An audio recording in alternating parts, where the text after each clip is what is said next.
Boa noite, irmãos. Graça e paz da parte do nosso Senhor Jesus Cristo. Já que nós estamos em pé, vamos fazer uma oração? Aliás, vamos ajoelhar, né? Vamos ajoelhar, pedir orarmos ao Senhor. Santo, santo, santo, Deus maravilhoso, Deus onipotente, Criador dos céus e da terra, a Ti seja honra, glória, louvor, para todos sempre. Senhor Deus, aceita agora nossa petição, nossas vozes em louvor a Ti. Aceita, Senhor, a nossa adoração. Queremos, ó Pai, que neste momento o Teu Espírito Santo possa agir em nosso coração, em nosso meio, e fazer grandes obras, como, por exemplo, mudar o nosso coração, e fazer com que nós sejamos instruídos a andar nos Teus caminhos. Abençoa a Tua igreja, fortalece-nos e nos dá, Senhor, uma semana de paz em nome de Jesus. Amém, Senhor. Amém.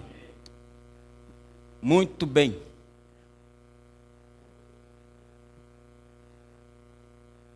É bom demais estar aqui na igreja, né? Faz algum tempo que a gente não vem com os irmãos, né? E vejo irmãos que são realmente hospitaleiros, são maravilhosos, que estão aqui com os irmãos, a irmã Penha, o irmão Gil, nosso irmão que me convidou lá em cima, que eu esqueço o nome dele, é Cássio, né? Isso, sempre esqueço o nome dele. É muito bom estar com os irmãos, vocês também. Como foi o início da semana? A semana começa hoje, primeiro dia, na verdade já estamos no segundo, né? Iniciando o segundo. Mas foi bom? O primeiro dia? Tranquilo?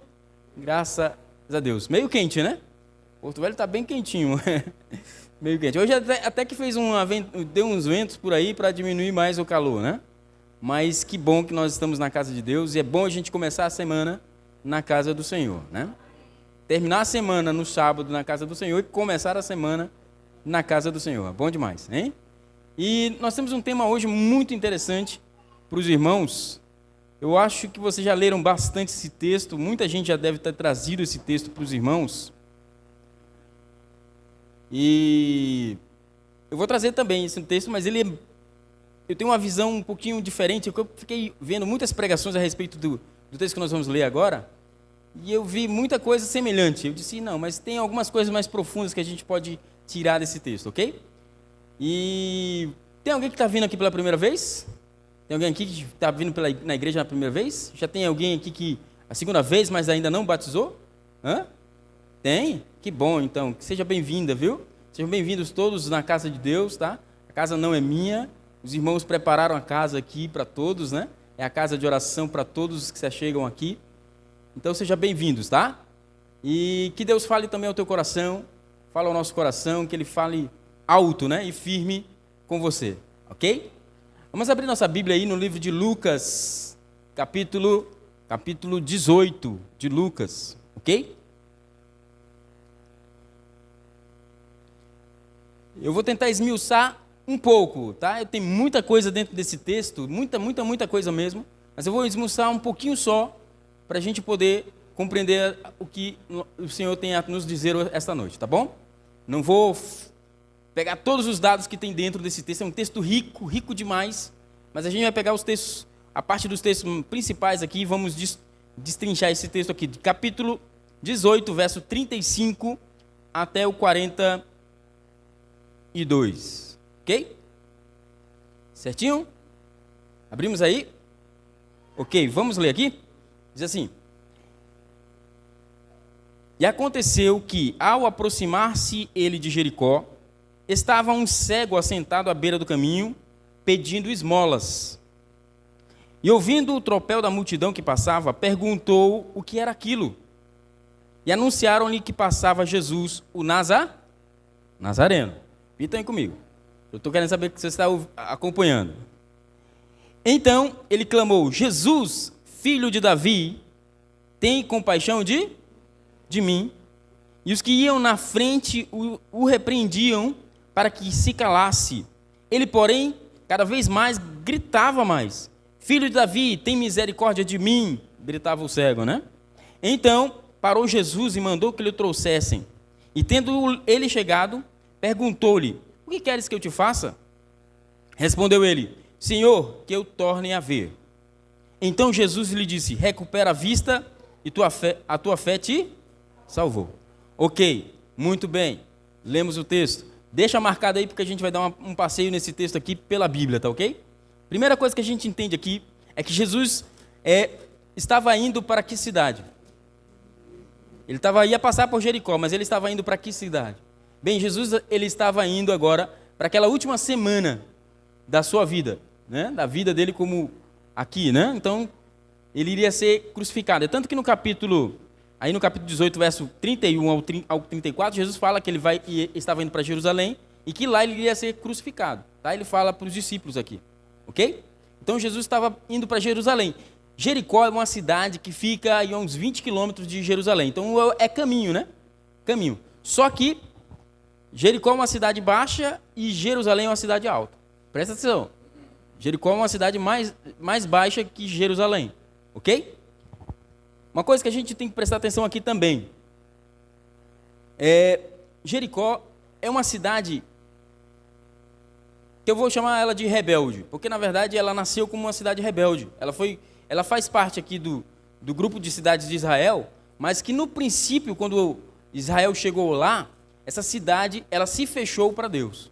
Vamos dar uma lidinha nesse texto? Lá em Josué, capítulo 2. Josué, capítulo 2. Nós vemos aqui, Moisés havia morrido e agora Josué é o líder do povo. Tá ok? E agora eles têm que atravessar o Rio Jordão. E do outro lado, a primeira cidade após o Rio Jordão era Jericó. Jericó era uma cidade grande, ela era fortificada, tinha muros altos, né? E haviam soldados ali, tinha um exército até razoável. E era a primeira cidade que estava ali diante de Israel. Então Josué enviou 2 espiões para ir lá para Jericó. E esses espiões chegaram em Jericó. Eles foram lá para ver as regiões de Jericó e tudo mais, como é que era a situação. E aí uma mulher atendeu a eles, uma mulher chamada Raabe, que era uma prostituta. Ok? E o que aconteceu? Ela guardou esses homens, porque quando o rei ficou sabendo que haviam 2 espiões da parte de Israel dentro da cidade, ele mandou que fossem capturados para os prender e matar, né? E o que aconteceu? Esta mulher, Raabe, escondeu esses 2 espias e enganou o povo ali de Jericó. E mais tarde, aqui no verso 8, nós vemos que eles já estavam mais tranquilos, e aí antes de eles irem dormir, Raabe foi ter com eles, foi conversar com eles. E aí ela diz o seguinte, presta atenção. Verso 8, antes que os espias se deitassem, foi ela ter com eles no eirado. E lhes disse, bem sei que o Senhor vos deu esta terra. Veja, Raabe disse que Deus havia dado a terra de Jericó, aquela terra, não só de Jericó, mas aquela redondeza toda para quem? Para o povo de Israel. Olha só, ela sabia disso. E olha só o que tem mais. E que o pavor que infundis caiu sobre nós, e que todos os moradores da terra estão desmaiados. Veja que coisa interessante. A população da região estava com medo de Israel. Toda a população estava com medo. Ele disse que aquele povo, o povo de Israel, estava infundindo terror para eles. Por quê? Aí ela vai explicar por que as pessoas estavam com medo. Vamos lá dar uma lidinha, por que eles estavam com medo.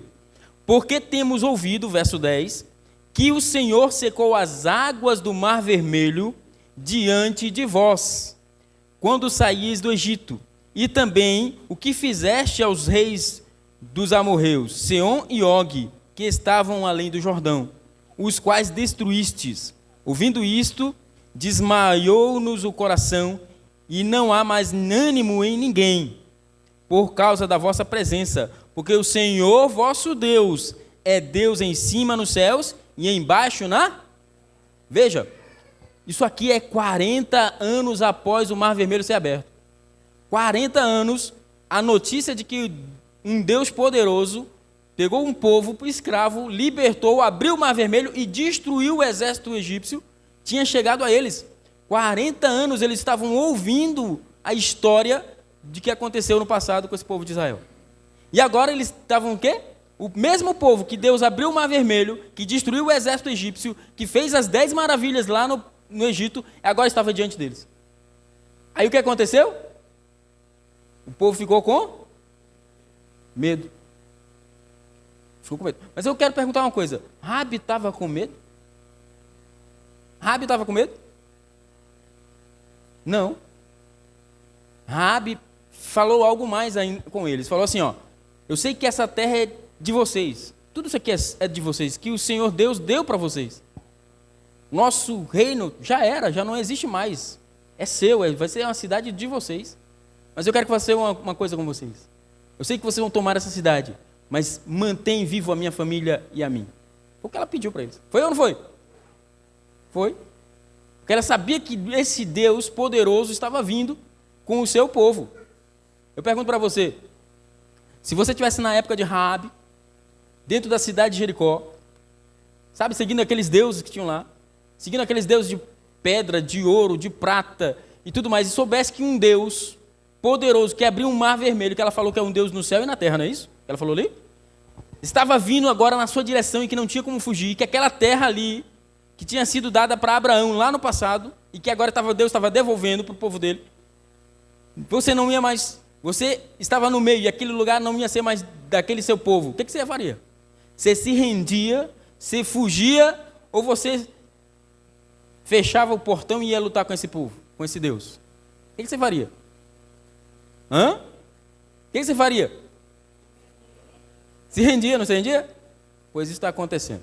Amado, você se rendia, não se rendia? Sim ou não? Você ia se render a esse Deus e fazer a vontade desse Deus, ia chamar esse Deus de Senhor, sim ou não? Porque esse Deus é um Deus não só na terra como no céu. Tem poder sobre tudo. É um Deus poderosíssimo. E eu quero dizer para você que esse é o nosso Deus. E eu quero dizer para você que você, na situação de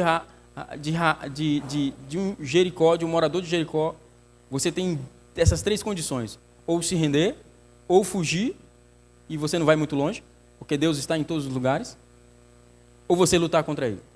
E eu vou dizer para você que as duas outras condições, fugir e se render, ou fugir e lutar contra Deus, você vai perder. Porque não há batalha em que esse Deus não vence. Não há nada que o homem possa fazer para derrubar Deus ou para derrotar Deus.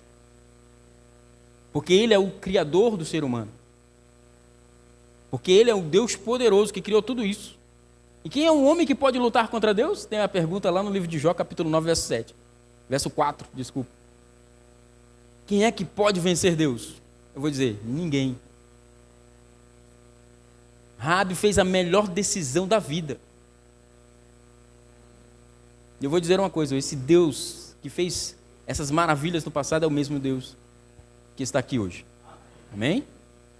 Esse é o mesmo Deus que está convidando você a não lutar contra Ele e nem fugir dele. Está convidando você a se render a Ele, a fazer parte do povo dele. Porque em breve, Ele vai tomar conta de tudo. Tudo vai voltar a ser dele. E você vai estar de que lado? Mas vamos pensar, Jericó, então uma cidade que começou com rebeldia, eles se fecharam, veja, eles queriam matar os dois hebreus que estavam vindo, e eles fecharam as portas da cidade, e agora eles quiseram se colocar de prontidão para lutar contra o povo de Israel e o Deus de Israel, que abriu o mar vermelho, e que eles sabiam que isso tinha acontecido. Veja, Deus estava ali para salvar eles, porque se eles tivessem tido a mesma disposição de Raabe, eles teriam sido salvos, sim ou não? Sim ou não? Se eles tivessem dito, não, nós não queremos guerra não, nós queremos se render. Tá bom, já que essa terra é de vocês, que Deus veio para tomar ela para vocês, nós queremos fazer parte do seu povo. Sim ou não? Teve um povo que fez isso, um tal de Edom. Era um povo que ia ser conquistado, mas eles se fizeram de manso, né? Foram lá, pediram lá clemência e tal. E Israel, eles se juntaram ao povo de Israel. Mas por que eles não fizeram? Coração duro, né? Está sim de pessoas de coração duro. Jericó é símbolo do planeta Terra, um planeta que está em rebeldia contra Deus. Mas Deus veio até esse planeta, para que esse planeta se rendesse a Ele. Entenderam? Assim como Deus fez com Jericó, Ele faz isso com este planeta. Então o símbolo de uma terra de pecado é Jericó. Pessoas rebeldes, pessoas que querem lutar com Deus, pessoas que não querem abrir o coração para Deus. Por isso que ele é símbolo do pecado, símbolo do mundo, né? Desse planeta rebelde. Jesus conta uma parábola bem interessante. Ele conta a parábola do bom samaritano. Lembra dessa parábola? E é uma parábola interessante que ele fala de Jericó. Porque ali, ó, o homem que vinha descendo, tem uns personagens, né? O primeiro homem que descia, os salteadores pegaram ele no caminho que vinha descendo para Jericó. E ele bateram nele, ele quase morreu. Ficou lá quase morto. Aí veio o segundo personagem lá, que é o quê? Um sacerdote. E o sacerdote está vindo de Jerusalém para Jericó. Quer dizer, ele está de lá no lugar de Jerusalém e vem descendo para Jericó. Aí depois vem um levita, que também estava lá em Jerusalém, e ele desce para Jericó. O que isso mostra para nós? Bem, Jerusalém é símbolo do povo de Deus. Jerusalém é símbolo da cidade santa. Jerusalém é o símbolo do povo que vai habitar na eternidade. Amém? Isso mostra que aqueles 3 homens estavam descendo, estavam saindo da terra de segurança, do terra de Deus, para ir para uma terra de pecado. Estavam derrubando a sua espiritualidade, descendo da sua espiritualidade que estava bem com Deus, e estava agora descendo para um caminho de pecado. Interessante isso, né? Então olha só que coisa interessante. Aí, quando fala daquele bom samaritano, o samaritano não vinha de Jericó. Ele estava indo por outro caminho. E ele ia para Jerusalém. Veja, alguém que estava querendo voltar a Deus. Enquanto os outros estavam fugindo de Deus e indo para um caminho de pecado, aparece alguém que vinha no caminho de Deus e ajuda aquele rapaz. Então Jericó sempre vai ser símbolo do pecado. Por isso que é descida, enquanto Jerusalém é subida. Subir para o céu, subir para um lugar de segurança de Deus. Descer significa que você está rejeitando a Deus, que você está fugindo de Deus, que você está voltando para um lugar de pecado. Então, é isso que significa Jericó. E agora Jesus, depois de mais de 2000 anos, antes, né? 2000 anos da terra da primeira Jericó, Jesus está voltando para Jericó. E ele vai passar por Jericó e vai subir para Jerusalém, levando uma multidão. E tem uma multidão seguindo Jesus. E ele queria passar por Jericó e fazer o quê? Novamente Deus foi a Jericó fazer algo interessante. Salvar Jericó. Salvar os moradores de Jericó. Pela segunda vez. O próprio Deus veio na primeira vez lá com o povo de Israel, visitou Jericó e Jericó não aceitou. Somente uma mulher e sua família. Agora, mais de 2000 anos depois, Jesus vem ali para Jericó e vai passar no meio de Jericó para convidar os moradores para que se arrependam e se rendam de novo ao Senhor. Olha que coisa fantástica, hein? A palavra de Deus é muito rica. E aí nós vemos aqui uma coisa interessante. Ele chega lá na entrada de Jericó e tem um homem, vamos lá de novo, esse homem está lá na porta de Jericó gritando, e ele grita. Mas interessante é o seguinte, vamos lá aqui uma coisa interessante que eu quero mostrar para os irmãos na nossa sequência do texto bíblico, que a gente está lendo lá de Lucas 18, fala aqui o seguinte, que ele chegou um cego que estava sentado à beira do caminho pedindo o quê? Lembra o que ele estava pedindo? Esmolas, ok? E ele ouviu um tropel de uma multidão que passava e perguntou o que era aquilo, e anunciando, e eles disseram o quê? Jesus o Nazareno. Jesus o Nazareno está passando aqui. Mas ele começa a gritar uma frase meio estranha. Qual é a frase que ele grita? Ué, Jesus, filho de Davi, tem misericórdia de mim. E ele grita muitas vezes. E o pessoal diz, cala-te, olha, o mestre está passando, mas é para você ficar calado. E eu vou dizer uma coisa, tem muita gente que segue Jesus, mas que faz a mesma coisa. Tenta fazer com que a pessoa não se achegue a Jesus de jeito maneiro. Fica quieto aí, fica calado, deixa. Mas Jesus quer que todos se aproximem. E quer que nós levemos as pessoas a Jesus. E não ficamos dizendo como esse grupo aqui dizia, cala-te, né? Fica calado aí, o mestre tem mais o que fazer. Não, o mestre tem o que fazer, é salvar pessoas. Nosso papel não é impedir ninguém para o reino dos céus, nosso papel é levar pessoas para o reino dos céus. Nosso papel não é fazer as pessoas tropeçarem e não ir para o céu, é nós ajudarmos a levantarmos as pessoas a ir para o céu. Mas tem cristão aí que, Deus me livre, né? Ele não entra no céu e impede os outros de entrar. Não pode ser assim. Nós somos mensageiros, amado. Nós somos mensageiros. Temos uma mensagem para dizer, olha, para as pessoas, olha, esse mundo vai para o brejo, mas você precisa ir comigo para o céu.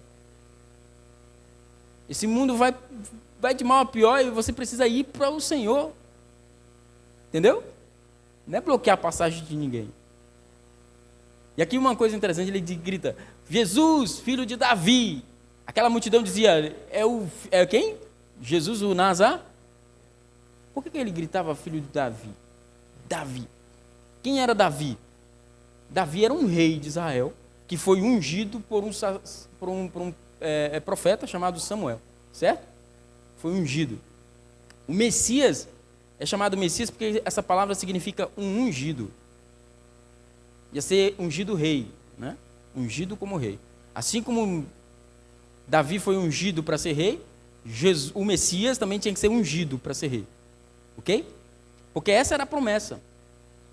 Mas ele, ao gritar filho de Davi, ele estava negando que aquele Jesus que estava passando era de Nazaré. Sabia? Sabe por quê? Porque a profecia diz que o Messias nasceria da filiação de Davi. Vamos dar uma lidinha lá em Isaías? Isaías capítulo 11. Isaías 11.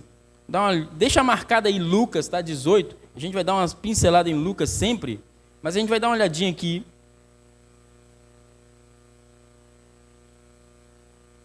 Isaías, encontraram? Isaías 11, verso 1. Olha o que diz aí. No verso 1, logo no verso 1 de Isaías, é escrito assim: do tronco de Jessé sairá um rebento, e das suas raízes um renovo. Repousará sobre ele o Espírito do Senhor, o Espírito de sabedoria, do entendimento, o Espírito de conselho, de fortaleza, o Espírito de conhecimento e temor do Senhor. Vamos lá. Quem é o pai de Davi? Jessé. Por isso que ele é da descendência o Messias nasceria da descendência de Jessé, que é Davi, né? Da mesma descendência. Interessante, né? Quer ver uma coisa? Mas quem é dos dois, Maria ou José, qual dos dois era da descendência de Davi? Quem sabe? Quem acha que é Davi? Desculpa, quem acha que é José? Levanta a mão. Você acha que é José? Quem acha que é Maria? Vamos ler o que a Bíblia diz? O que a Bíblia diz? Lucas 2. Vamos ver o que diz aqui no livro de Lucas. Depois a gente volta aqui para Isaías. Deixa marcadinho Isaías, que a gente vai dar uma volta aqui em alguns textos de Isaías. Vamos lá. Lucas capítulo 2. Pertinho aí. Vamos tirar só essa prova aqui rapidinho de quem é a descendência de Davi. Maria ou José? Vamos dar uma olhadinha aqui. Lucas 2, verso 1 até o verso 4, diz assim: naqueles dias foi publicado um decreto de César Augusto convocando toda a população do império para recensear-se. O primeiro recenseamento, foi feito quando Quirino era governador da Síria. Todos iam alistar-se, cada um na sua própria cidade.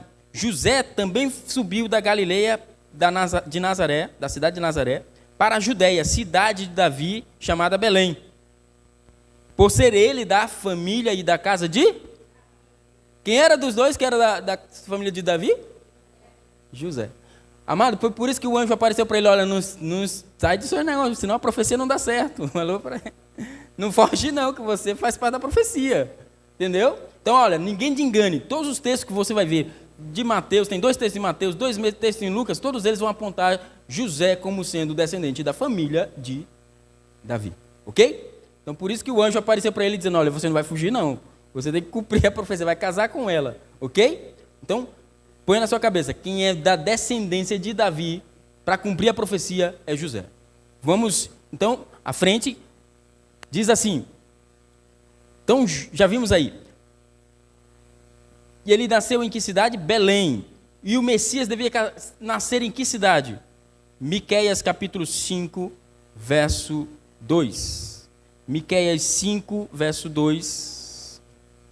Miqueias 5, verso 2 diz assim: e tu, Belém Efrata, pequena demais para figurar entre as milhares de Judá, de ti me sairá aquele que há de reinar em Israel, aquele cujas origens são dos tempos antigos, desde os dias da eternidade. Veja que coisa interessante. O Messias, na verdade, nasceria da descendência de Davi, mas ele não seria realmente originário em Belém, apesar de nascer em Belém. Os tempos da origem dele é da eternidade. Significa o quê? O que significa ele ter o Messias ser da eternidade? O que você pensa? O Messias que foi prometido na Bíblia, da descendência de Davi, que nasceria na cidade de Belém, ele era a origem dele não era Belém, a origem dele era da eternidade. O que significa isso? Que ele é eterno, que ele é Deus. Amado, Jesus é Deus. É por isso que eu disse que Jesus, depois de 2000 anos, visitou novamente Jericó. Deus visitou Jericó, porque Jesus é Deus. Ele é o Messias porque ele é Deus. Então, olha, cumpriu-se então fielmente a profecia. Tanto dele nascer em Belém, quanto ele ser da descendência de Davi. Amém? Outra profecia, lá em Isaías, capítulo 7, verso 4, diz que ele nasceria de uma virgem. Ele nasceu de uma virgem, Maria, que não teve relações com José até nascer Jesus. Ok? Conforme a Bíblia diz. Então, Jesus é Deus. Lá no capítulo, vamos ler um texto lá de Salmos, capítulo 2. Salmos, capítulo 2, para a gente confirmar isso aqui. Salmos 2, verso...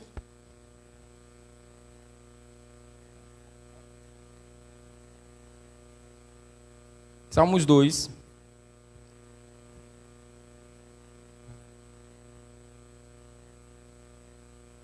verso 7. Proclamarei o decreto do Senhor. Ele me disse, tu és meu filho, hoje te gerei. Pede-me e te darei as nações por herança e as extremidades da terra por sua possessão. Com vara de ferro regerás as nações e as despedaçarás como um vaso de oleiro. Assim, pois, os reis, sede prudentes, deixai-os advir, juízes da terra. Servi ao Senhor com temor e alegrai-vos com tremor. Beijai o filho, para que não se irrite e não pereçais no caminho, porque dentro em pouco se lhe inflamará a ira de quem? Do filho. Bem-aventurados todos aqueles que nele, no filho, se refugiam. Amém? Está falando de Jesus. Ele vai tomar o quê? A rédea de rei da terra e vai reger as nações. Amém? É dele que ele está falando, de Jesus. Ele é o Messias prometido. Então esse homem não estava dizendo, olha, Jesus de Nazaré, ele estava dizendo, não, Jesus não é de Nazaré, Jesus é de Belém, porque a profecia diz que ele nasceria em Belém. Ele é belemita, ele não é nazareno. Ele estava negando aquilo que todo mundo estava dizendo, porque ele já tinha prestado atenção na profecia.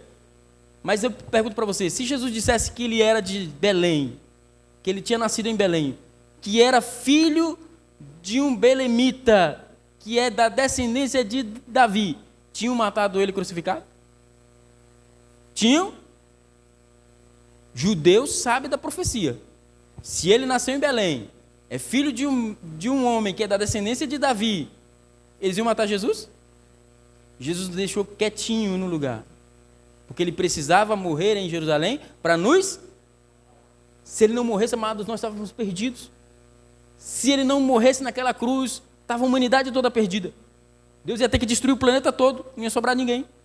Sabe, Moisés, Enoque, sabe, Elias, que estão lá no céu, vivos, iam ter que voltar para a terra para morrer. Todos nós pereceríamos. Então Jesus ficou calado.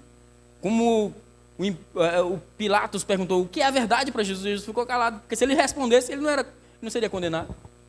Então Jesus precisava ficar quieto, para que ele pudesse morrer pela humanidade.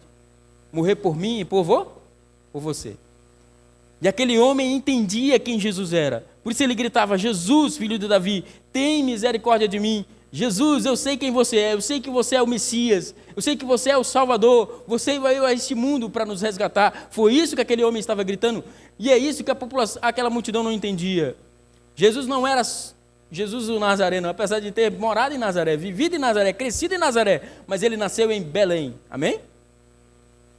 E ele sabia disso, mas ele gritava mais alto, Jesus, filho de Davi, tem misericórdia de mim. Outra coisa que a gente aprende com ele insistir tanto, vocês acham que Jesus já tinha ouvido desde a primeira vez que ele gritou? Sim ou não? Mas por que Deus faz isso, né? Por que Deus quer que a gente insista em clamar? Por Por que Deus faz isso? Amados, algumas pessoas dizem assim, eu orei 2 vezes, 3 vezes, já cansei de orar. Amado, quanto mais orarmos ao Senhor, mais perto nós ficamos dele. Mais amigo dele nós ficamos. Deus não faz isso que é para você, porque ele não está te escutando, ele está fazendo porque ele quer sua amizade. Sabe o que diz sobre Enoque, que foi levado sem ver a morte? Ele diz assim, Enoque andou com Deus. Quer dizer que Enoque falava com Deus. Quando caminhava na estrada, quando ia para todo lugar, ele falava com Deus. Ele tinha como Deus como seu amigo. É por isso que Deus escuta desde o primeiro grito que você der de clamor. Mas ele quer a sua amizade, ele quer ter que você tenha um compromisso completo com ele. Por isso que ele fala, não escuta da primeira e da segunda, continue, continue, continue, até você ter uma amizade comigo. É isso que Deus faz. Ele quer uma amizade entre você e ele. Porque a oração é o quê? É o abrir o seu coração a Deus como um amigo. Não é isso que é a oração? E como é que é esse amigo que você fala uma vez na vida?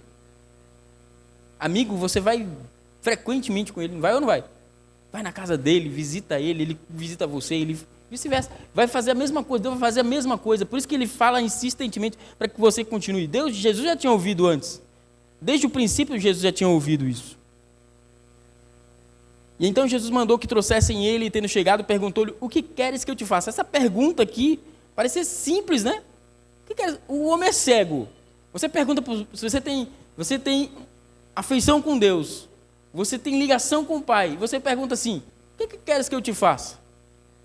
Você sabendo que o cidadão é cego. Mas eu vou te fazer uma pergunta para você. Será que esse homem não estava acostumado a pedir esmola? Estava tão acostumado que talvez ele não quisesse parar de pedir.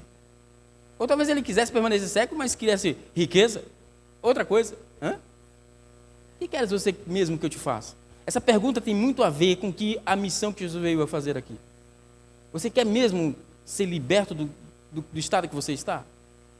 Essa é a pergunta que Jesus fez para ele. Você quer mesmo ser liberto do que você está? Porque a palavra é liberdade. Conhecereis a verdade vos libertará. Se o Filho vos libertar, realmente sereis libertos, sereis salvos. Aquele que obedece ao pecado é escravo do pecado. Você quer ser liberto mesmo do pecado? Você quer mesmo... Eu vou dizer uma coisa, se ele dissesse assim, olha, você sabe que eu vou botar a vista em você de novo, você vai ter que parar de pedir esmola, porque as pessoas não vão te dar esmola. Não é verdade, sim ou não? Você vai ter que trabalhar. Você quer isso mesmo? Você tem certeza que você quer ser liberto? Porque tem gente que não quer se libertar. Sim ou não? A pessoa só vai ser liberta se ela quiser. Você pode pegar um cidadão que é viciado em droga, mas se ele não quiser ser liberto, você pode levar ele lá pro lugar onde faz o tratamento dele, ele não vai querer, ele não vai sair, nunca. Ele precisa querer. Jesus está perguntando, você quer mesmo ser liberto? Você quer mesmo que eu te dê de novo a vista? Você não vai mais voltar para cá. Você sabe disso, né? Foi essa pergunta que Jesus fez. E Jesus faz essa pergunta para nós. Você quer mesmo ser liberto mesmo? Você mesmo se manter? Você mesmo não precisar de mais ninguém? Você mesmo ter que trabalhar, se esforçar com o seu próprio suor do seu rosto e tirar o sustento para você e para sua família? Você quer mesmo ser liberto? Eu vou dizer para você, Jesus pode. Ele tem poder para te libertar. Tem poder de fazer tudo, mas você precisa querer. Por isso essa pergunta. Você precisa querer. Jesus quer libertar todo ser humano, quer que todos sejam salvos. Você tem que se libertar. Você quer se libertar mesmo? Você quer sair do seu vício? Você quer sair dessa coisa que te prende, que não faz você renegar a você mesmo e seguir Jesus? A seguir o rei, a andar no caminho do rei? Eu vou dizer uma coisa para você. Jesus quer que você guarde o sábado, mas eu não quero ser liberto para isso não. Mas Jesus quer. Será que você quer ser mesmo liberto? Porque liberto para Deus é você depender de Deus. Você não depender mais, é depender, viver uma vida de dependência a Deus, da palavra de Deus, viver pela vontade de Deus. Você quer mesmo ser liberto? Essa é a pergunta que Jesus está ecoando aí. Aquele homem de pronto, ele já tinha gritado, Jesus, filho de Davi, eu sei que você é o Messias. Eu sei que o Senhor é o Salvador, eu sei que o Senhor veio para libertar esse mundo inteiro, eu sei. Então eu não quero mais essa vida do passado que eu tinha. essa vida destruída de vícios, de pecado, de dor, de sofrimento. Eu não quero mais, por isso que o Senhor me disse. Sim, Senhor, eu quero. Outra coisa que a gente nota é que ele não era cego de nascença, né? Ele já tinha visto, ele dizia assim, eu quero tornar a ver. Significa que ele já se enxergou antes, perdeu a visão e agora ele estava ali pedindo esmola, né? Então ele olha, eu sei, eu já enxerguei esse mundo, já vi o que ele é. Mas eu quero ser uma nova criatura. Eu não quero mais ser essa pessoa dependente das coisas temporárias. Eu quero ser uma nova criatura, uma nova pessoa. Eu sei que o Senhor vai quebrar o vaso e vai fazer um novo. Se o seu vaso, sua vida está toda destroçada, destruída, arruinada, eu quero dizer para você que Jesus tem um poder de transformar a tua vida numa nova vida. Você não vai ficar rico, mas você vai ser feliz com Jesus. Porque aquilo que te prendia não vai te prender mais. Não sei se a bebida é que está te arruinando. Eu não sei se é uma vida de abuso. Eu não sei qual é o seu problema, mas eu sei que Jesus liberta. Eu sei que Ele tem o poder de transformar a vida, de fazer você uma nova criatura. No último verso, vamos ler desse capítulo aí, tem algo bem interessante. Quando Jesus cura ele e diz, a tua fé te salvou, ele diz aqui que imediatamente tornou ele a ver e seguia a Jesus, glorificando a Deus. Também todo o povo, vendo isso, dava louvores a Deus. Amados, que é uma festa que acontece quando alguém se converte, que alguém se torna seguidor de Jesus e anda com Jesus, existe uma festa no céu. E então, para nós é uma festa tremenda também. E você não vai ser mais a pessoa triste que você é. O cristão não é mais uma pessoa triste, porque agora ele vive da esperança que é Jesus. Ele vive da esperança que o reino que Jesus vai vir trazer, para trazer felicidade eterna para nós. Porque as coisas passageiras terminarão um dia, amém?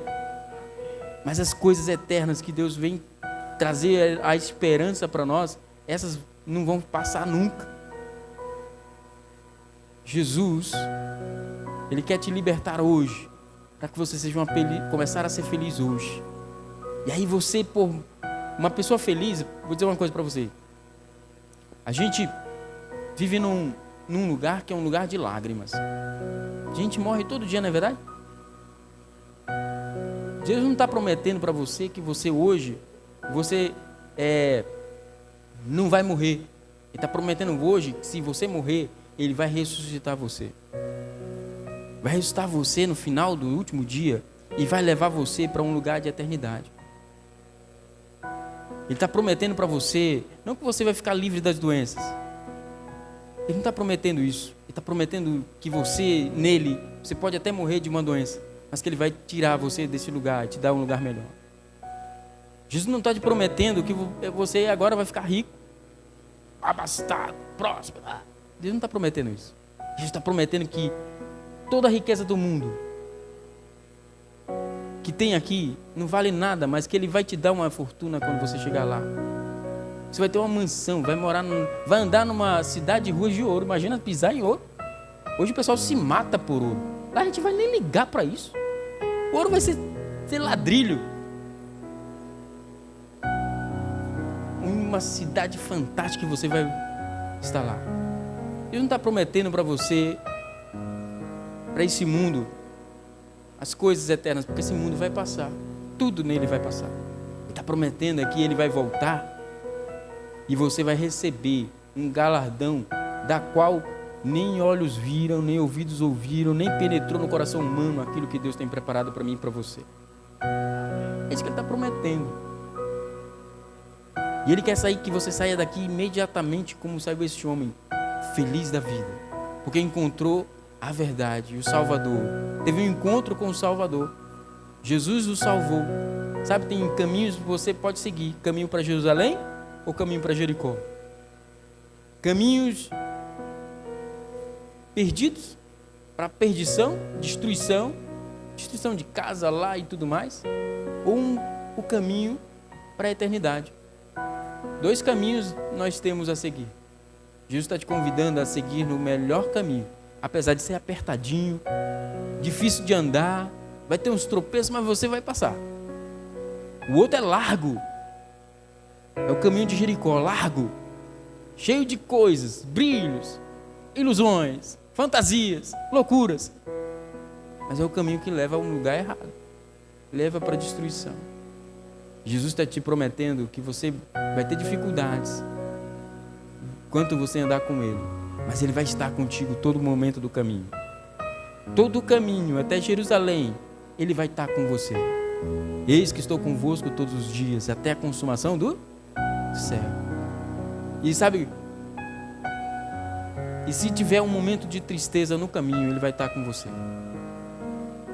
Ainda que eu ande pelo vale da sombra da morte, não temerei mal algum, porque tu estás comigo.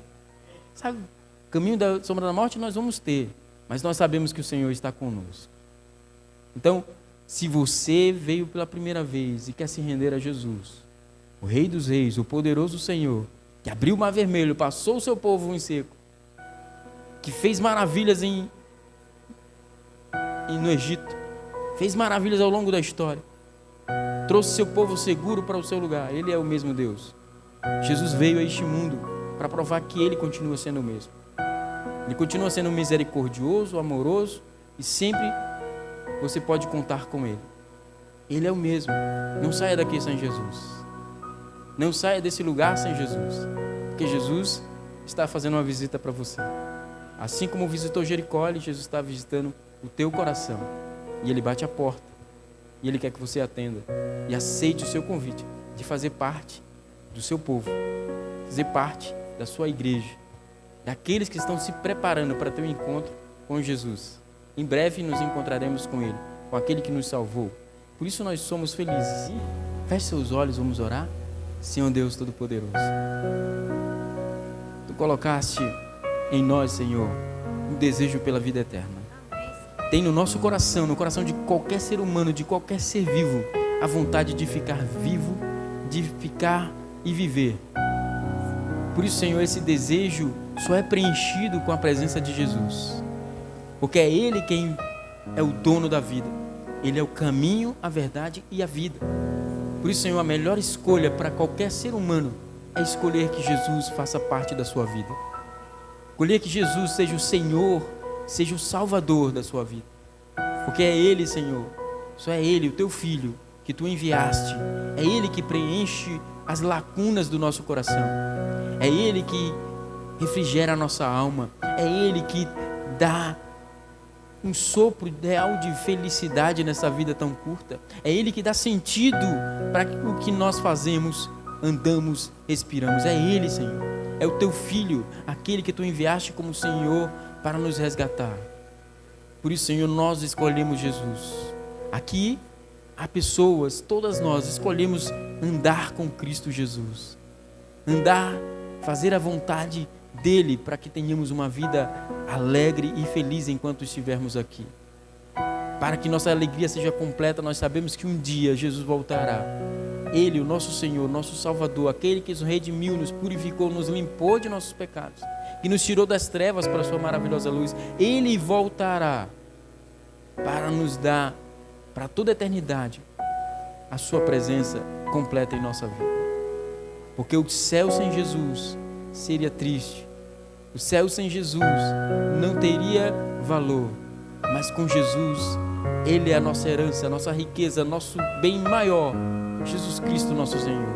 Ele é tudo, Senhor. Que Ele possa preencher agora o coração de cada filho Teu que está reunido aqui. Que nós possamos sair daqui com a alegria de termos nos entregado a Jesus. Porque Ele virá e não tardará. Em breve voltará e nos resgatará para todo sempre. Cuida da Tua igreja, cuida desta igreja, Leão de Judá. Que ela seja um brilho de luz para as pessoas que estão a perecer nesta comunidade. Por isso rogamos, Senhor, cuida de cada filho Teu aqui reunido. Cuida com todo carinho e dá a eles o poder do Espírito Santo para que nós possamos ser luzes a brilhar onde quer que andamos. Nós pedimos e agradecidos estamos pelo nome santo de Jesus, nosso Senhor, que vive e reina para sempre. Amém, Senhor. Amém. Tenha uma feliz semana em nome de Jesus.